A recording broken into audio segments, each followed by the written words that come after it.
Nobres alunos, estamos de volta para mais uma parte da nossa aula do sábado à tarde, hoje, dia 6 de março de 2021, pelo CEPEP, disciplina de de legislação e ética profissional, professor Eric Brasil, para turmas de Camusim e do Paracuru, turma Eletrotécnica 7, Eletrotécnica 18, Mecânica 10.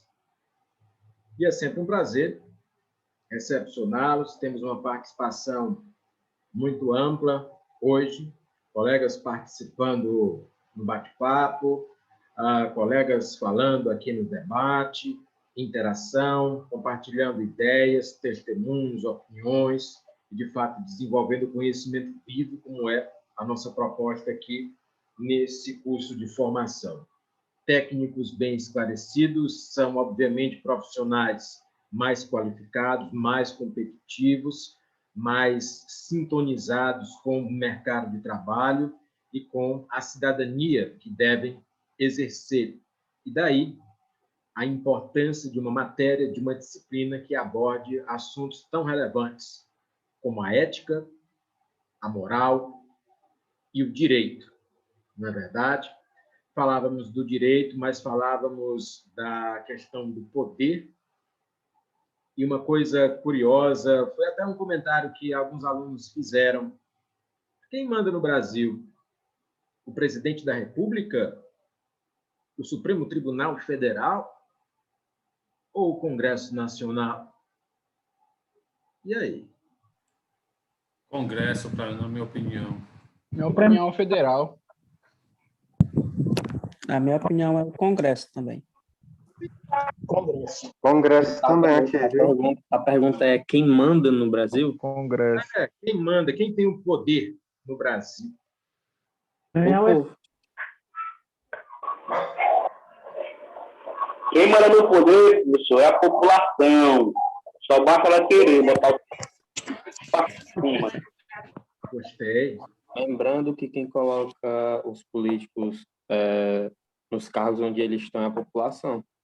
Pronto, que bom que é assim no Brasil, não é? Porque não é assim no Irã, não é assim na Coreia do Norte, não é assim na Jordânia, não é assim na Arábia Saudita, não é assim em muitos países africanos. Eu tive o prazer e a honra de estudar na Universidade Federal do Ceará com vários colegas estrangeiros, alguns deles de países africanos. E um dos meus colegas de sala de aula, ele era de um país chamado Guiné-Bissau. Guiné-Bissau é um país que fala português, que fica no litoral africano. E, como você sabe, existem 11 países no mundo que se fala a língua portuguesa, e a maioria desses países ficam na África. Claro que se fala português em Portugal, português no Brasil, português no Timor-Leste, que é na Ásia, mas a maioria dos falantes de língua portuguesa estão em países africanos. Um deles é um país chamado Guiné-Bissau. E aí, o determinado estudante, meu colega da Universidade Federal do Ceará, fez um intercâmbio, né, onde estudantes estrangeiros foram recebidos na universidade. E eu perguntei para ele, fulano, como é lá no teu país que funciona o regime político? Aí ele disse assim, Eric, ele me chamava assim, Eric, lá é democracia. E eu disse, que democracia é essa? Lá nós temos governantes. Aí eu perguntei, tem presidente lá? Ele disse, tem. Aí eu perguntei, há quanto tempo o teu presidente está no poder? Ele disse, só 18 anos. Aí eu disse, teve eleições? Não, ele sentou lá na cadeira e se tornou presidente, né? Aí aconteceu uma situação muito difícil, a gente ri depois, mas na hora é muito séria, em que esse mesmo meu colega chegou para mim e disse, Eric, eu estou com muitas dificuldades. E apesar dele vir da África, a gente tem aquela imagem que os africanos são todos pobres, né? Ele não era pobre, não, ele era até de uma família rica. Mas aí ele chegou para mim e disse, Eric, eu estou na miséria, não tenho R$ 1 no bolso. Você pode me ajudar, pelo menos para eu comprar meu almoço? Aí eu perguntei, fulano, o que foi que aconteceu? Você foi assaltado? Aconteceu alguma coisa assim? Ele disse, não. Mudou o presidente do meu país. Aí eu perguntei, teve eleições? Não, teve um determinado indivíduo que juntou um grupo armado, chegou no Palácio Presidencial, começou a atirar, arrancou o presidente à força, sentou na cadeira e disse que era o novo presidente. Isso depois de 18 anos do outro presidente estar no poder, né? Diz que o Palácio Presidencial de lá é cravejado de bala. E aí, ele dizendo, esse novo presidente, Eric, ele determinou que nenhuma pessoa, nenhum cidadão do Guiné-Bissau poderia fazer depósitos para mandar dinheiro para o exterior. Então, meus pais, minha família, mandavam dinheiro para mim, para eu sobreviver aqui no Brasil. Só que, apesar de ter dinheiro, eles não podem mandar, porque o novo presidente proibiu. E eu estou aqui sem R$ 1, na miséria. Entendo o que eu quero dizer? O Brasil, apesar de tudo, ainda é um país bom se eu considerar aspectos como esse. E, de fato, a população... Oi, Nilson. Digamos que a gente ainda é um país livre, né? Apesar de tem todo esse acesso. Perfeitamente. Falando de direito, falando de poder, falando de cidadania, falando desses assuntos, em 1993, houve um plebiscito no Brasil, previsto por lei, que perguntou aos brasileiros.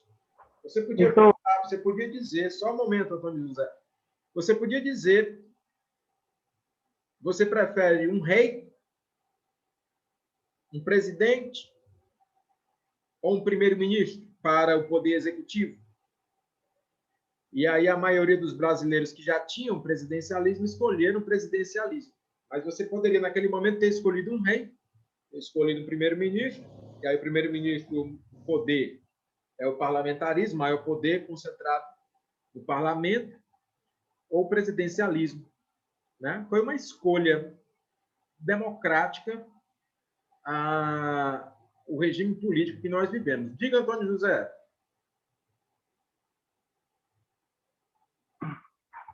Professor, aqui só está faltando uma coisa ainda, para o povo começar a aprender ou a perceber de quem manda realmente é o povo, que o político é empregado da gente, não a gente que é empregado deles, é porque aqui a gente leva como o político fosse nosso patrão, que na verdade é o contrário, né?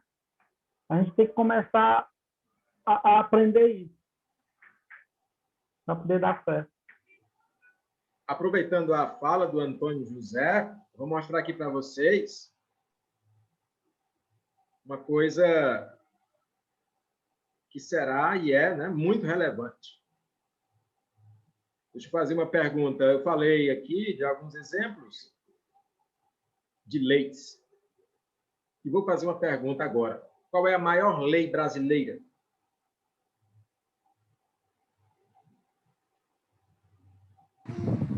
Mais importante. Lei. A lei mais importante no Brasil, qual é? Eu acredito que seja a Constituição Federal, não? Antônio José, é a Constituição Federal. É a Constituição Federal. Falou, você está Gostei de quem respondeu. A maior lei brasileira, e nós estamos falando de direito, Constituição brasileira. é a Constituição da República Federativa do Brasil de 1988, também chamada CF 88, também chamada Carta Magna, Carta Política, Lei das Leis, ou simplesmente Constituição Federal? Tem pessoas aí citando artigos da Constituição Federal, inclusive, né? Grijalba dizendo que é a Constituição, o colega aqui, João, o artigo 5º e o 144. Antônio Eldemir, hoje em dia está complicado porque a corrupção domina desde os pequenos atos até os maiores, causando estranheza, né? Tem muita gente participando aqui. A Ana Paula participou também. E por que, afinal, a população que paga a conta da corrupção? Pedro Felipe, tem cidadãos que manda mais do que os prefeitos. Wilson participando. A corrupção no Brasil já existe, até dentro das empresas, né? Ok. Eu quero falar do direito, e exemplo de direito, exemplo de lei, é a Constituição Federal. A Constituição Federal, ela é um grande compêndio com 250 artigos que trata do direito à vida, do direito à liberdade, do direito de ir e vir, do direito à livre iniciativa, e também trata de obrigações, como obrigações tributárias, também trata de temas mais amplos que falam a respeito do regime político, dos requisitos para se ocupar um cargo público. A Constituição aborda, de fato, muitos assuntos e recomendo que você leia, que você conheça, que todo cidadão, que toda cidadã, brasileiros e brasileiras, conheçam a Constituição da República Federativa do Brasil, porque lá você terá uma consciência maior de como, de fato, o ordenamento jurídico brasileiro está montado. E se você for observar, a Constituição não é perfeita, mas ela é bem escrita, inclusive elogiada até por juristas internacionais. É claro que, se ela foi escrita em 88, ela pode ser revisada em alguns pontos, mas tem pontos da Constituição que você não pode alterar, você não pode mudar. São chamadas de cláusulas pétreas.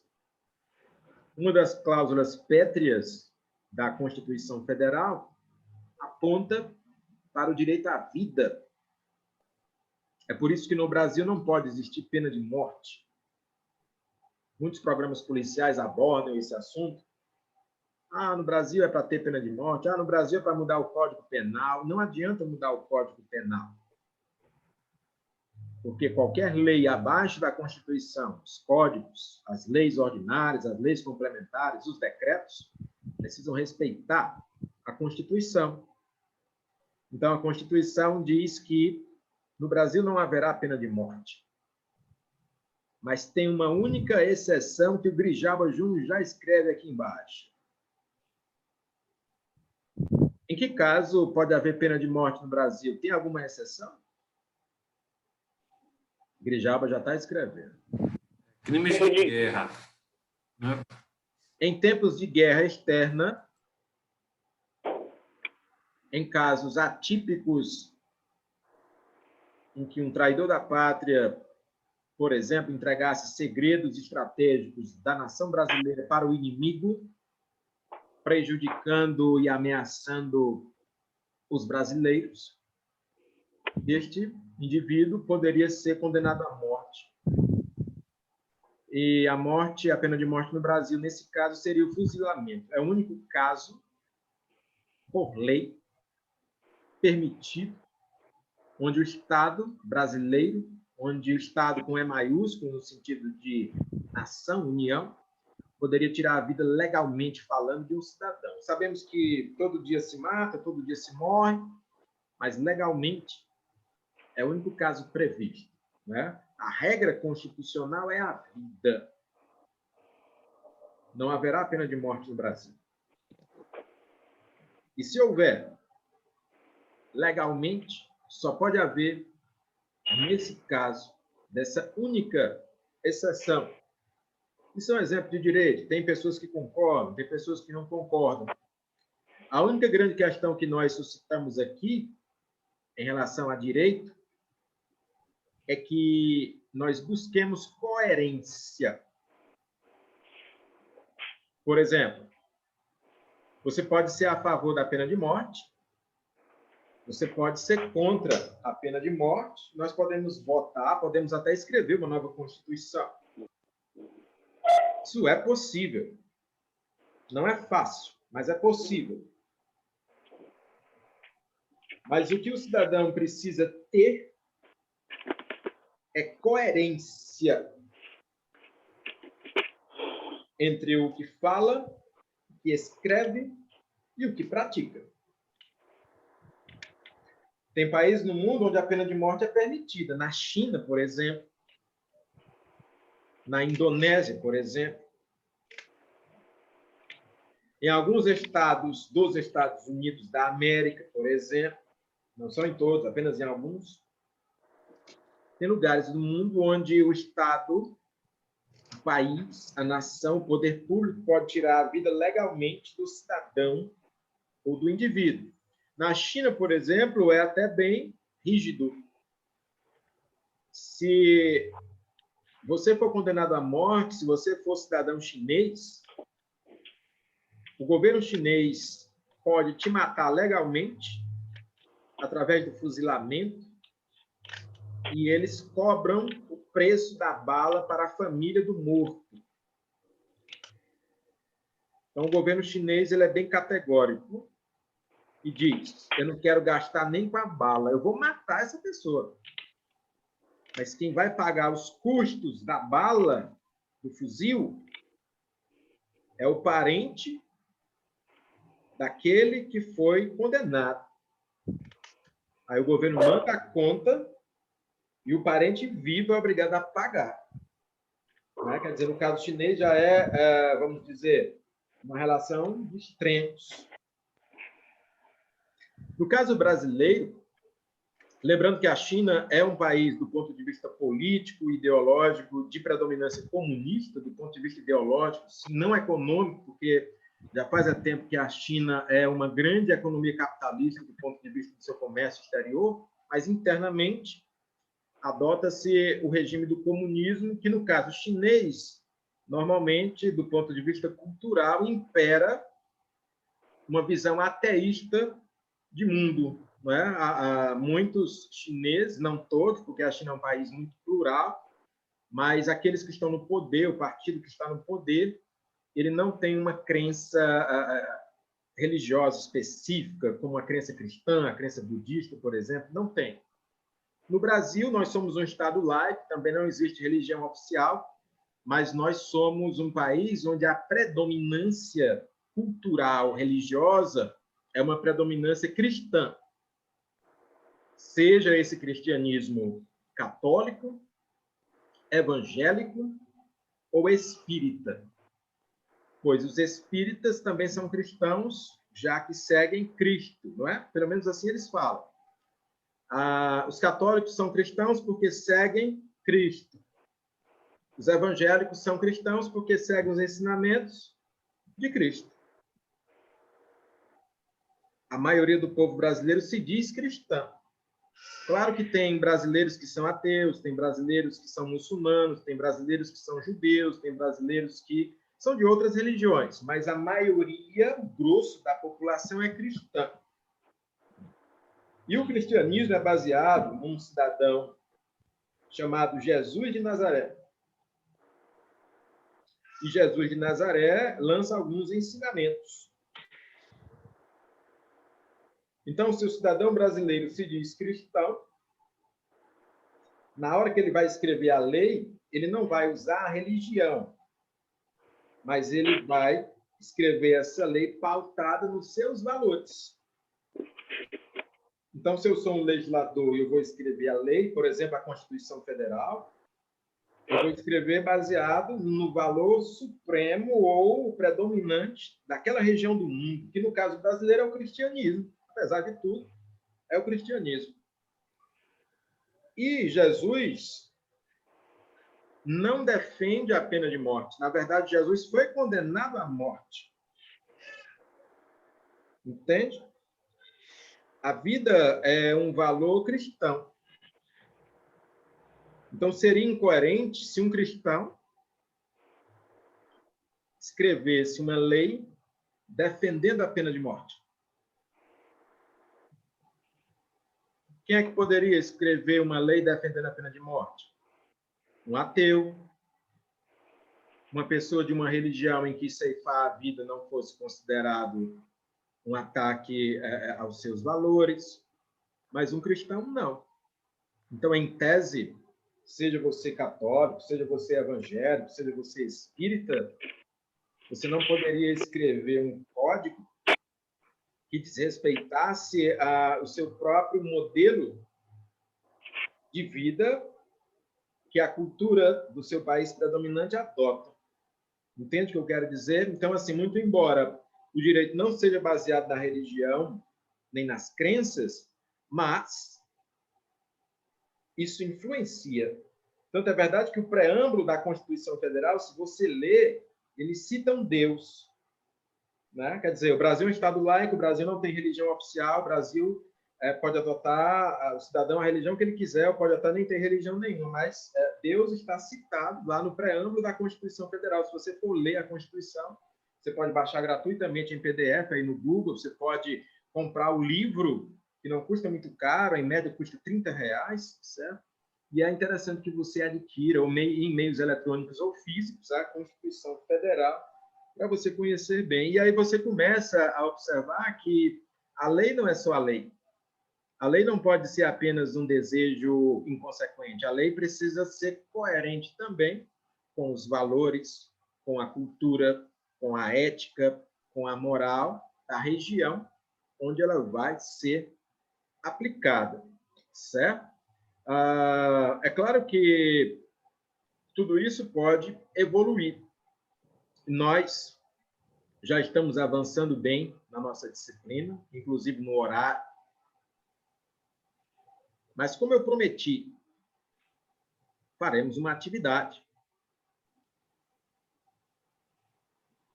Antes de fazer essa atividade, que pode ser realizada hoje, pode ser realizada amanhã, eu queria lembrar que você deve tomar nota, deve anotar ou deve memorizar esses 3 assuntos impactantes. Ética, o que é ética? Me dê um exemplo. Moral, o que é moral? Me dê um exemplo.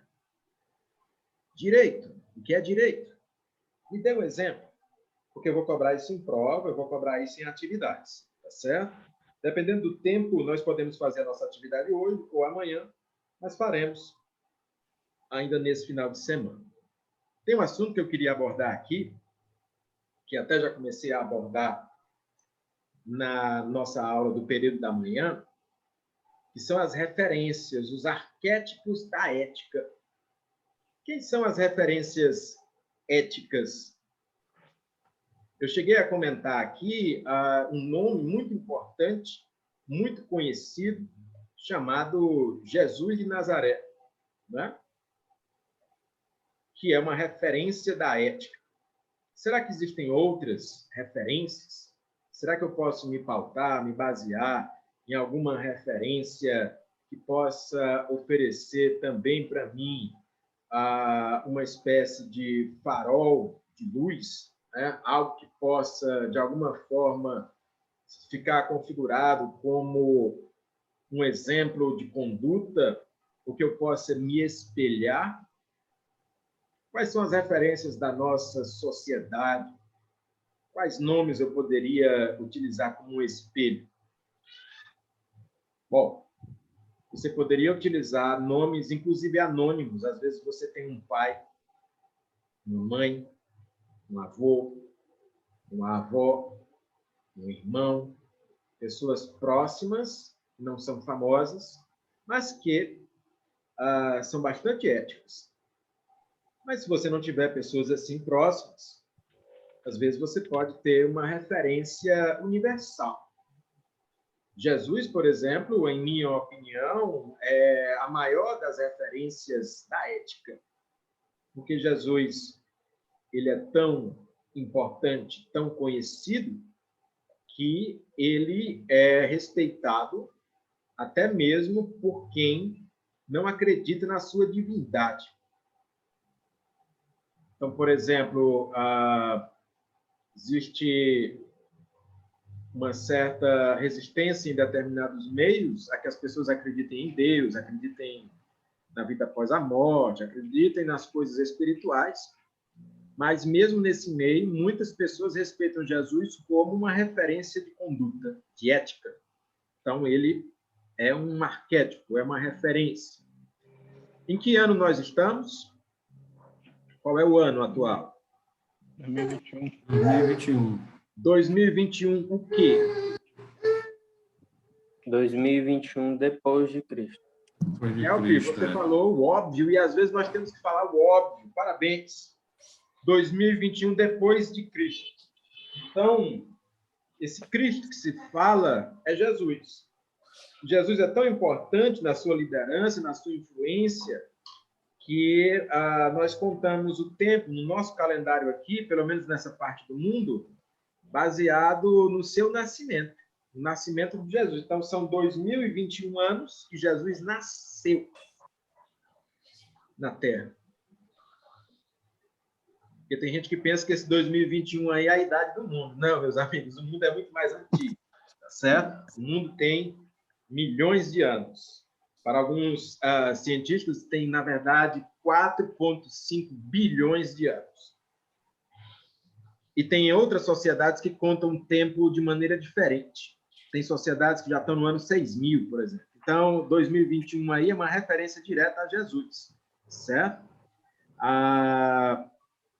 Então, Jesus é importante, porque o ateu também usa esse calendário, o cientista também usa esse calendário, o religioso também usa esse calendário, o católico usa, o evangélico usa, o espírita usa, o umbandista usa, né? O mesmo calendário. Então, Jesus é importante e a nossa cultura, de maneira consciente ou inconsciente, acaba reconhecendo isso. Jesus está presente, como eu já disse, na maior parte das religiões conhecidas do Brasil. Jesus é considerado até por aqueles que aparentemente não têm uma ligação direta com o cristianismo. Os judeus não são cristãos, porque eles são judeus. Eu sei que Jesus era judeu, eu sei que Jesus não era cristão. Mas os seguidores de Jesus, a partir daquele ponto, são chamados de cristãos, que seguem Cristo. Os muçulmanos não são cristãos, mas muitos deles respeitam Jesus. Tem um grande historiador ateu, chamado Leandro Carnal, você já deve ter visto aí algumas palestras dele na internet, que ele conhece Jesus, fala muito bem de Jesus, conhece a Bíblia profundamente, mas é ateu e respeita Jesus. Então, Jesus é uma referência. A conduta, o comportamento de Jesus impacta. Se impacta, quando você estiver numa crise ético-moral, olhe para ele, independente da religião, e use como um termômetro, como uma referência. O que é que Jesus pensaria disso, pensaria daquilo? Qual seria a verdadeira visão de um seguidor de Jesus, já que ele é essa referência tão importante?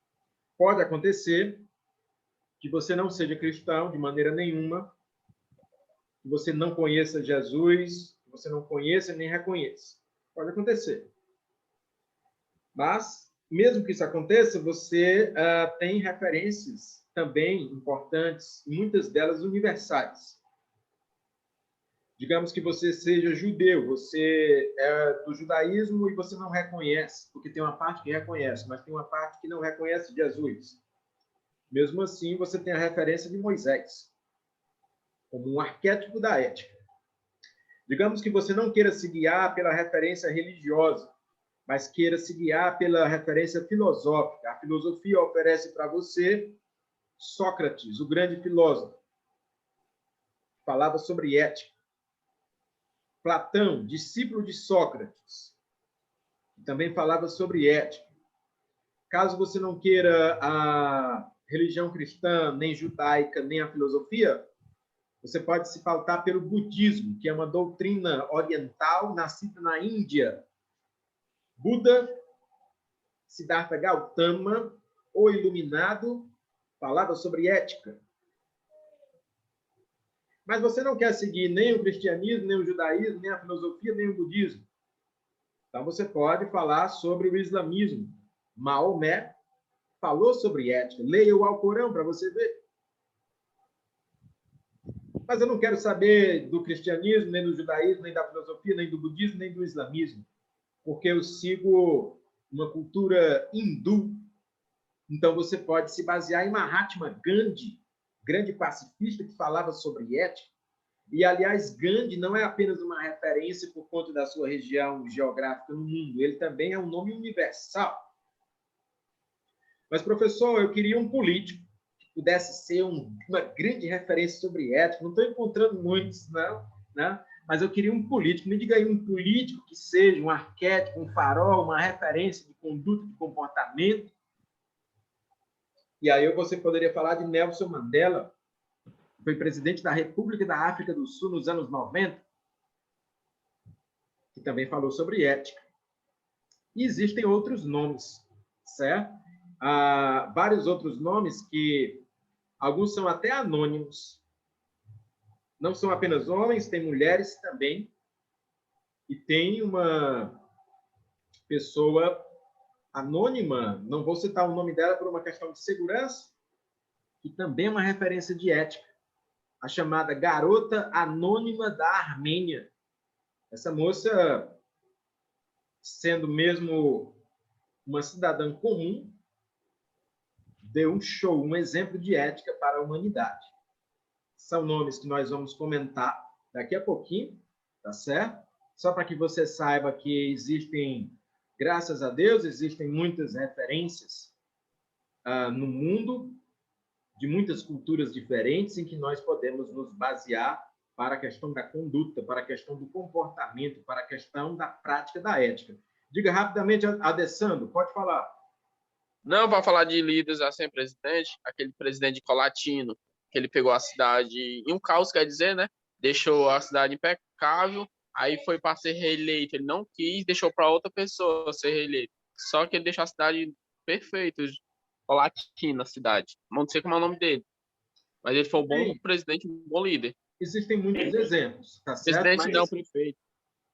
Mas para que eu possa apontar pessoas como referências da ética, essas pessoas devem ter, de fato, um reconhecimento universal muito amplo, né? Em muitas nações diferentes. Mas temos e tivemos grandes governantes, não sei se é o caso que você está se referindo ao ex-presidente do Uruguai, né? Talvez seja ele que você se refere, era até um filme sobre ele, não é? E existem outros líderes também, não necessariamente políticos. Tem um da atualidade, professor, que é o famoso Xuxa. Vamos comentá-los todos, tá certo? Eu preciso fazer a pausa de 2 minutos. Falou aí o Adriano. O Adriano, no retorno, poderá fazer os seus comentários. Daqui a 2 minutos, nós voltamos com mais uma transmissão. Até daqui a pouco.